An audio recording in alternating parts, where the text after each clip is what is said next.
మన ప్రభువును రక్షకుడునైన యేసయ్య పరిశుద్ధ నామమున మీకందరికీ శుభములు, వందనములు. నేను క్రీస్తు కొరకు. మనం పాడే పాటల్లోని పదాలు సత్యాన్ని పలుకుతున్నాయా లేదా గమనించి జాగ్రత్త పడాలి అంటూ ఆర్సి స్ప్రాల్ అనే దైవజనుడు చెప్పిన మాట. సాధారణంగా మనం పాడే పాటలు అన్నీ ఒకేలా ఉంటాయి అనుకును, లేక ఏదో పాడాలి కాబట్టి పాడేస్తున్నాం. ఆరాధనలో, స్తుతి ఆరాధనలో, ప్రార్థనలో ఇలా ఎక్కడ కూటం పెట్టినా సరే దాని వివరణ ఏమైనా చెప్పడానికి ప్రయత్నిస్తేనేమో వంకలు పెడుతున్నారు అంట. ఇప్పుడు ఈ భక్తుడు ఏం చెప్తున్నాడు? మనం పాడే పాటల్లోని పదాలు సత్యాన్నే పలుకుతున్నాయో లేదో గమనించి జాగ్రత్త పడాలని చెప్పారు. మరి అలాగ జాగ్రత్త పడి మనం పాడే పాటకు దేవునికి మహిమ వస్తుందా? పాడే పాటకు మన బ్రతుకుకు ఏమైనా పొందిక ఉందా లేదా అనేది కూడా మనం చూసుకోవలసి ఉంటుంది.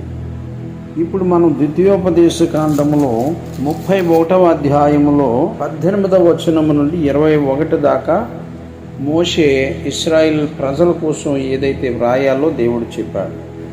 వారు అన్యదేవతల తట్టు తిరిగి చేసిన కీడును బట్టి ఆ దినమున నేను నిశ్చయముగా వారికి విరోధనగుదును. కాబట్టి మీరు ఈ కీర్తన వ్రాసి ఇశ్రాయేలీయులకు నేర్పుడి.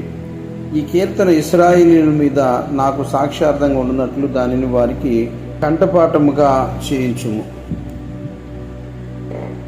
నేను వారి పితరులతో ప్రమాణం చేసినట్టు పాలు తేనెలు ప్రవహించు దేశమున వారిని ప్రవేశపెట్టిన తరువాత వారు తిని త్రాగి తృప్తి పొంది క్రొవ్విన వారే అన్యదేవతల తట్టు తిరిగి వాటిని పూజించి నన్ను తృణీకరించి నా నిబంధనను మీరుదురు.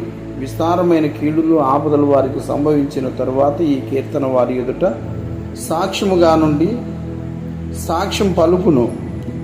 అది మరువబడక వారి సంతతి నోట నుండును. నేను ప్రమాణం చేసిన దేశమును వారిని ప్రవేశపెట్టక మునిపే నేడే వారు చేయు ఆలోచనను నేను ఎరుగుదును అనెను. దేవుని బిడ్డలారా గమనించండి, మనం కొన్నిసార్లు పాడేటువంటి పాటలు అన్నీ ఒకేలా ఉన్నాయని భావించడం అనేటువంటి దానికన్నా అసలు అది కరెక్ట్గా మన జీవితానికి సరిపోతుందా లేదా? కొన్ని ఇబ్బందులు లేని కొన్ని పాటలు ఉంటాయి, అయితే పర్వాలేదు. అయితే దేవుడు ఖచ్చితంగా ఇవి మన మీద సాక్షార్థంగా ఉన్నట్లుగా చూస్తానని వ్రాయమని చెప్పాడు. దేవుడి మాటను దీవించి కాపాడును గాక. ఆమేన్.